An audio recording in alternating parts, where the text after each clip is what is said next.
Llongyfarchiadau mawr i chi. Beth mae'r gradd Anrhydeddus yma yn ei olygu i chi?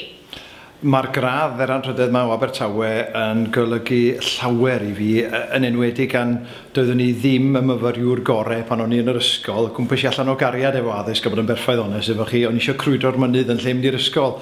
Felly mae dod nôl i addysg, cael gradd, a cael gradd Anrhydeddus fan hyn yn Abertawe, yn enwedig mewn Prifysgol, lle mae pawb yn meddwl lot ohoni, lle mae gennau ffrindiau sydd yn darlithio yma, a mae'n Anrhydeddus a hanner, mae rhai fi ddweud hynna. A sut ymladodd i fod ar lwyfan yn derbyn eich Anrhydeddus pnawn? Gododd yng ngalon ni cael yn Anrhydeddus o flaen cymaint o bobl yn neuadd Brangwyn, yn chi neuadd a hanner. Teimladau cymysg, o'n i mor hapus.